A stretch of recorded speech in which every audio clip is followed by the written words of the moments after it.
Hello everybody, and welcome back to All the Mods 9. In the previous episode, we worked on our Applied Energistics 2 auto crafting system and got to a point where we could pretty much automate most things. Now, in between episodes, I've been continuing to work on the system and sort of expanding it to allow me to automate a few more things. The first thing that you might notice is we now have additional coprocessors attached to our crafting storages, and these are actually mega crafting coprocessing units. These ones allow, I believe it's 8 times as many processes to be run at the same time as the normal coprocessing unit. And I've actually done something pretty similar over with our pattern providers and our molecular assemblers. I've basically upgraded the molecular assemblers into the extended versions, and these allow an additional, I believe it's 8 times as many crafts. I could be wrong on that, but I'm pretty sure that it is 8. And then the extended pattern providers allow us just a little bit more room for additional crafting recipes here.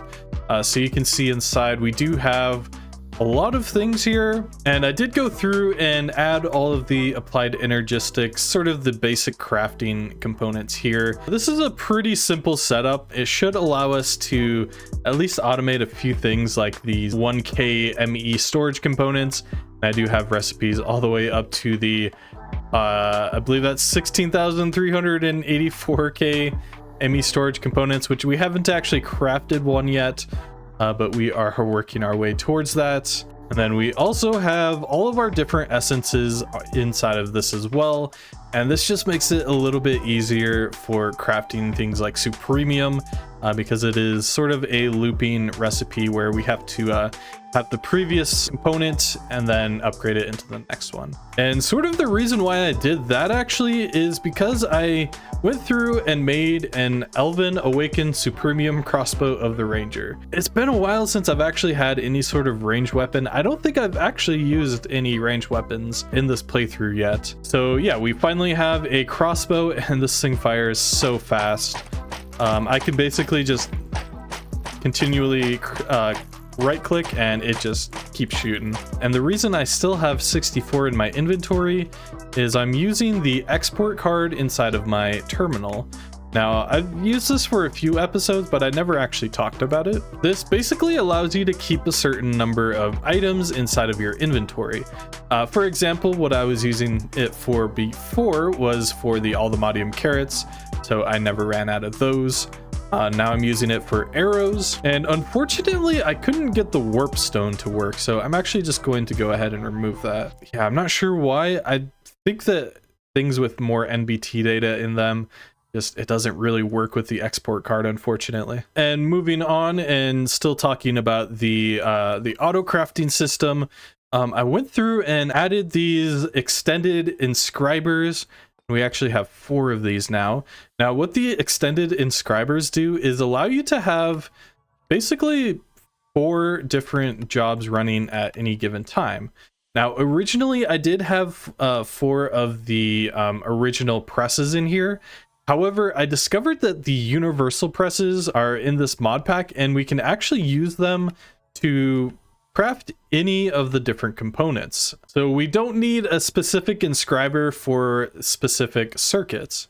It's going to be really nice, and because this can run 4 different jobs at a time, it's really good. So yeah, I just have another one behind it set up with the exact same setup. Then we just have our patterns in here. We don't need an extended pattern provider for this one, just because we only have a few of these patterns that are required. Next up, next to that, we do have another set of extended inscribers. These are the ones that actually compile the different circuits into one.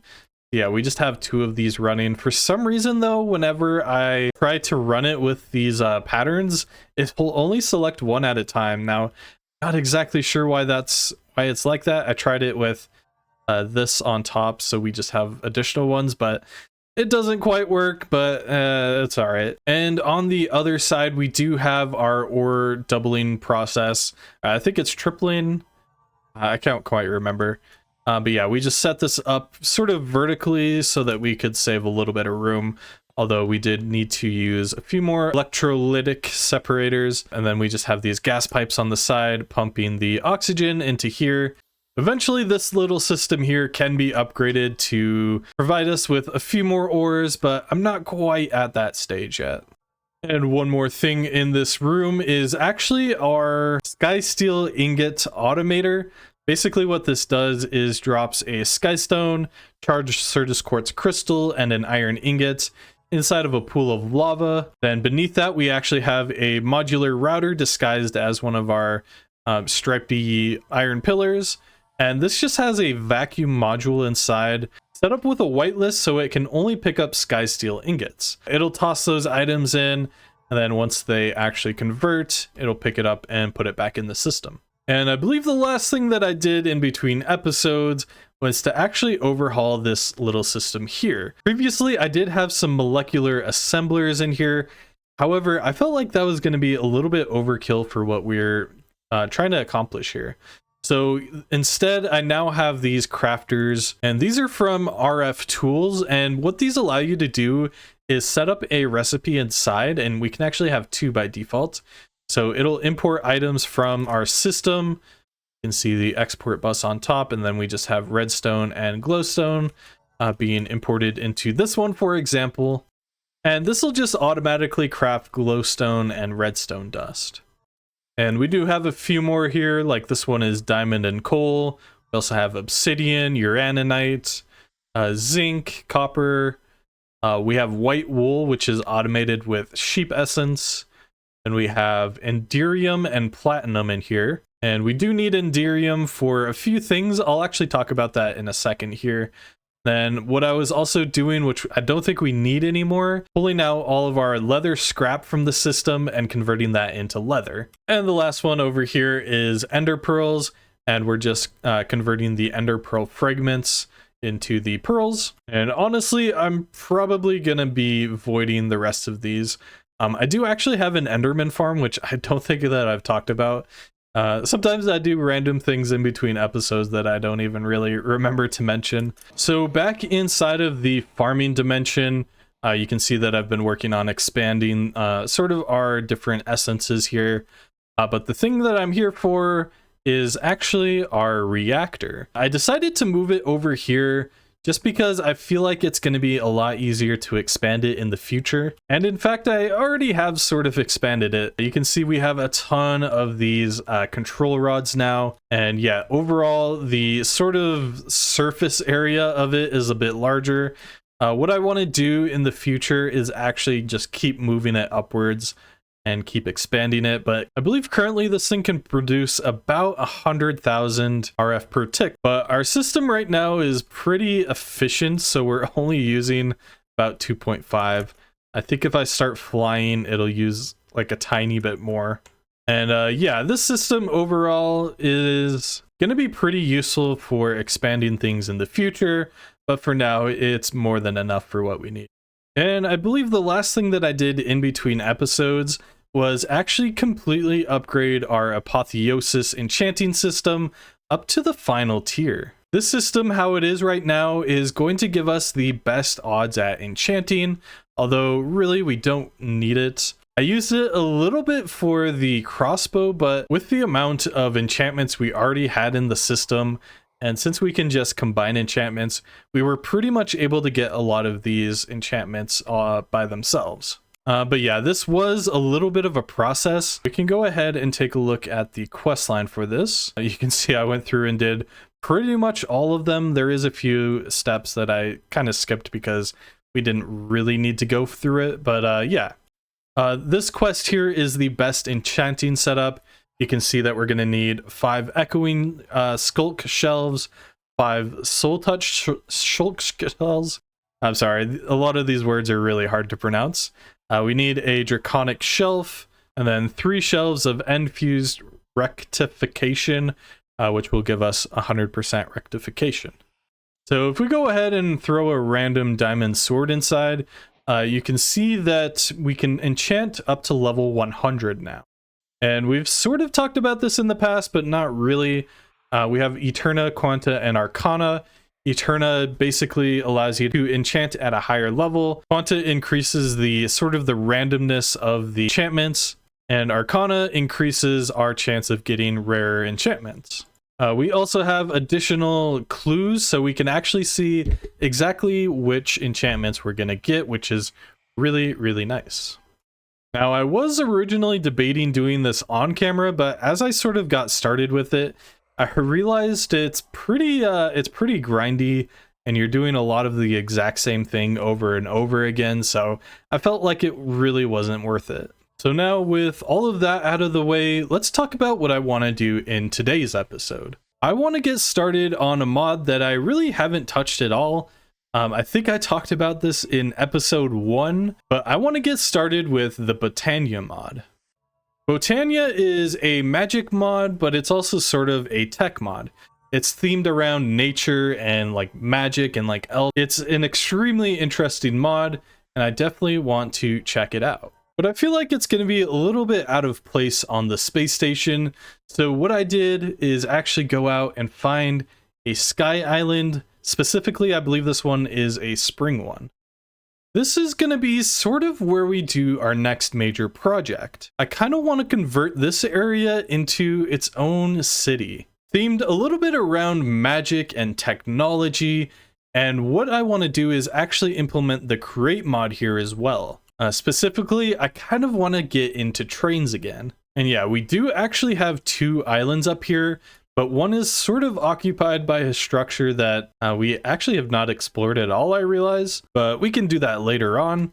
But yeah, I do want to focus solely on this one, and it is a little bit small, but I kind of want to jam pack it full of all sorts of buildings. But in order to do that, we are going to need to do some work first. So what I want to do is actually start off by clearing and sort of flattening out the area.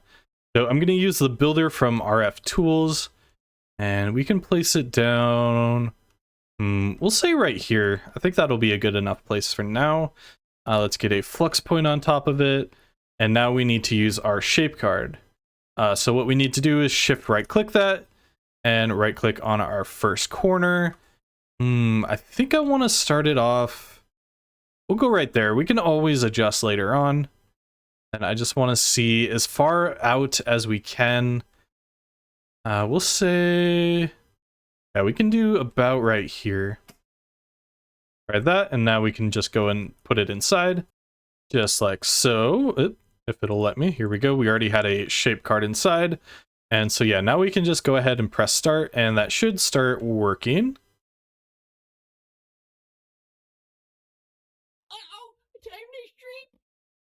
All right, I was gonna try to do a time lapse, but these phantoms have been attacking me nonstop. And if you could hear that, I do have a resource pack, sorry, that replaces it with B-Dub saying, "Uh-oh, it's time to sleep." It's a very funny resource pack. All right, and I just realized an error with what I'm doing. I was trying to figure out why it seemed like it wasn't clearing, but turns out it was actually replacing everything with dirt. So I'm gonna have to figure out why it's doing that, and then yeah.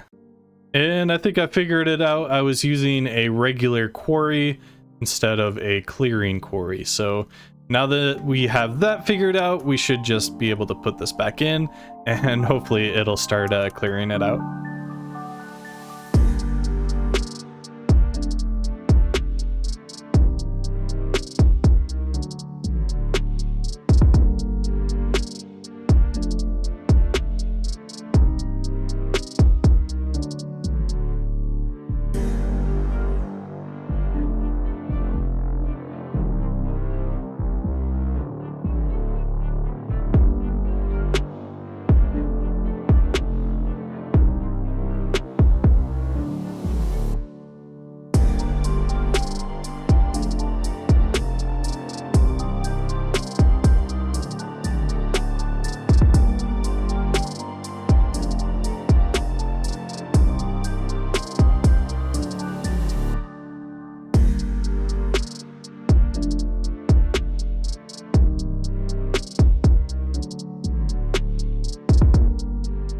All right, so I think it's done now. We can see that it's flattened out a pretty massive area here, and it does look pretty ugly. I think I went down a little bit too far for this, honestly. But we should be able to fill this back in with dirt. But this does give us a pretty nice canvas in order to actually get started on what we want to build here. All right, so now I have a regular shape card, and I'm gonna insert that into our builder and get our chest down. And I'm just gonna go ahead and fill this completely up with thousands of dirt. I'm not sure exactly how much we'll need, but hopefully we can have enough here.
All right, and the area is filled back in now.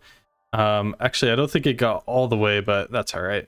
Yeah, I ended up running out of dirt pretty quickly, so I put in some stone, and apparently it'll randomize it. So yeah, I'm definitely gonna have to go back through and sort of exchange some of this out.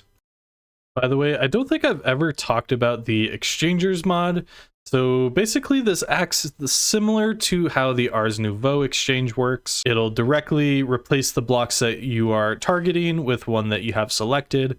So if we shift right click a dirt block, it'll now replace any block that I want with dirt. And if we hit comma, we can actually open up the interface here, and we can sort of figure out exactly the settings that we want. For example, we could have a little bit of randomness on it. But for now, I don't actually want it random, and 5x5 is enough for me. So let's go ahead and run through and hopefully replace all of this stone and cobblestone with dirt. I only have about 4,000 dirt left, so hopefully it's enough. If not, I think I have some dirt seeds or dirt essence that I can convert back.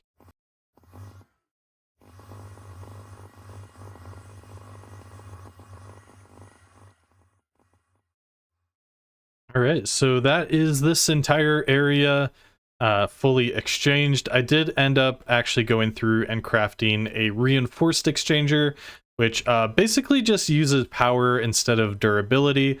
I figured it'd be a lot more useful. Now what I sort of want to do is just go through and add little patches of grass here and there. That way it just all grows back, and yeah, I won't have to go through and exchange everything with grass. And now I just want to go through with some mega torches and light the place up, just because it is going to be a little bit of a mob spawner currently. Let's hit F7 and we can see exactly where enemies can spawn. And I actually kind of remember the mega torches being a lot larger in size. Thought the spawn area was a little bit better than that.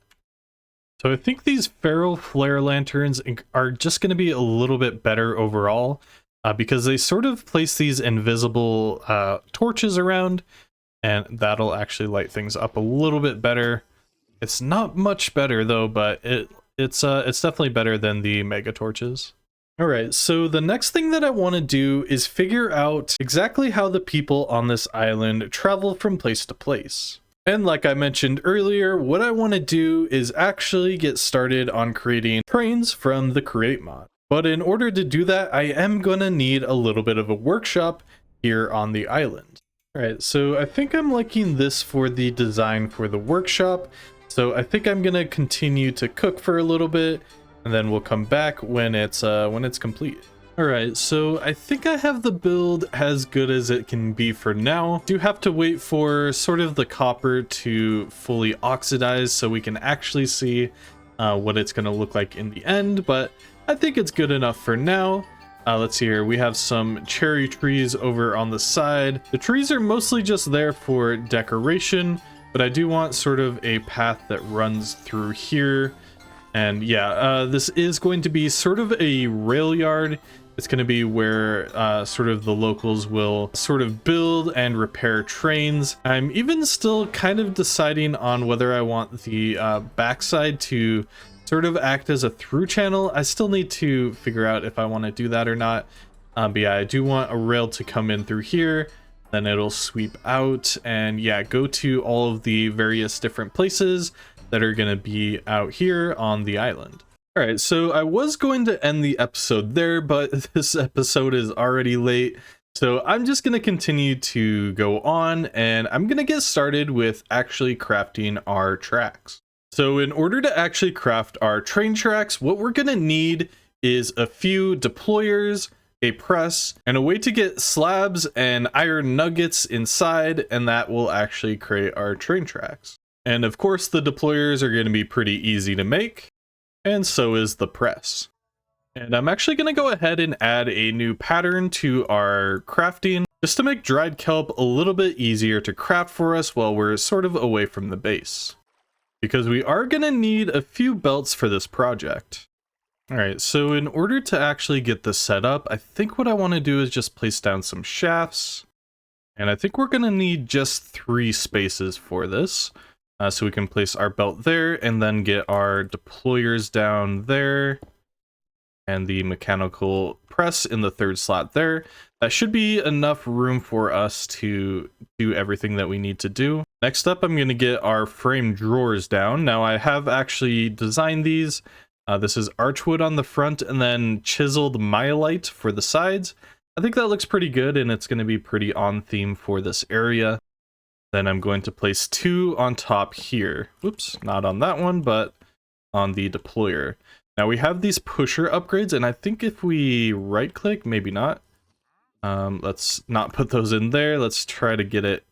Here we go. We should be able to just place it inside of the utility slot there. Same for this one, and they're both facing down. And so yeah, that'll actually allow us to put, we're going to put iron nuggets in this, and those will automatically be placed inside of the deployers. And I forgot that I am going to need one more on the end, and that'll actually collect our tracks. So yeah, that's pretty much this system done. Now we are going to need power for this as well, and I do want sort of I think I'm going to go with windmills for this eventually, but for now I'm just going to hide some water wheels underground and figure it out from there. And actually, I think I want to pull this one away from the wall just so that we have a little bit of room to work. All right, and I know that incoming on this project, I am going to need a ton of andesite casings, which I should probably automate eventually, but for now, I'm just going to go ahead and strip all of these. And for some reason, I thought I could do all of them at the same time. I could have swore that we could. Maybe it doesn't work with the Aldemodium tools.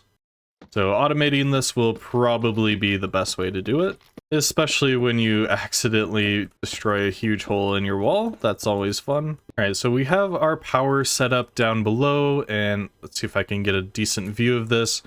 We just have a water wheel down here. It's just spinning, and that's going into an encased chain drive, and that's just sort of turned to its side and in parallel with all of our deployers and press right here. It is going to be a little bit slow by default, but I do want to eventually be able to add some precision mechanisms, which honestly aren't going to be too bad. We could honestly probably automate that right now, but we'll wait a little bit for that. Next up, I do want to get some slabs inside of here. Now, I can't remember if it matters if we use cobblestone slabs or not. It looks like it does have to be either regular stone, smooth stone, andesite, or yeah. So we will need to use some sort of stone. And we do actually have stone essence and nether quartz essence, so we can actually create andesite from that. I don't know how much of the quartz essence we have though. Looks like we have plenty. We'll just go ahead and craft up as many of these slabs as we can possibly get. And chuck those inside of the system. And eventually those will be pulled out and go across the belt. Speaking of the belt, I do realize that I kind of forgot to hook that up as well. But we should be able to add this on to our system that we already have here. If we can just face the right way. Something like that should do. Alright, I'm not entirely sure why that wasn't working. These chain drives are a little bit finicky at times. I just placed down a couple of gearboxes. One's a vertical one just to convert the power sideways, and the other one's just a regular one, and that is getting the belt spinning in the right direction, which is perfect. And before we get too far, I did notice that we actually have the Create Steam and Rails add-on in this mod pack, so I think what I might do, instead of stone slabs, I might go with something like dark oak, or maybe even cherry. I think cherry might be a little bit too distracting. It might also pull away from the trees, so I'm wondering, yeah, I think dark oak, maybe even spruce, just to add like a little bit of a variant there. Could be nice for us, but yeah, I'm gonna go ahead and remove these. And let's see how the dark oak slabs work for this. Now, next up, we are just gonna need to fill these frame drawers in with our nuggets. You can see that those are already pushing down into the deployers. Let's fill these up, and you can see it's already starting to work. Going very slowly, but it should work eventually. And for some reason, the pusher upgrade that was inside of this drawer didn't actually save. I don't know where it exactly went, so I just made another one. That should be deploying there. And now we have our first train track. We can go ahead and grab that. And before it gets too far, I do want to kind of just see how it looks. Yeah, I'm really liking that. It is a little bit dark, but I think it's going to be fine when we start getting everything else in. And I've just gone through and upgraded our power generation just a little bit so that we can move things a little bit quicker now. And we do already have 21 rails. All right, so we should now be able to place our rails down, and I just want to go through, connect that all the way to the end. And nice, we have our first track here. And by the way, if you want to do things at an angle, you have to kind of adjust yourself and sort of face your character in a way that'll actually allow you to turn it. You can also see that there is a slight difference between where you can and can't place it. So we'll just go ahead and sweep it all the way out there. And yeah, I think that's going to look pretty nice. All right, so I've continued to work a little bit more on sort of the aesthetics of this place. Not really concerned with function at the current moment. But yeah, you can see that we have these different crates and the boxes all around the place. Just sort of adding a little bit more detail. We have a few of the chipped tables here and there.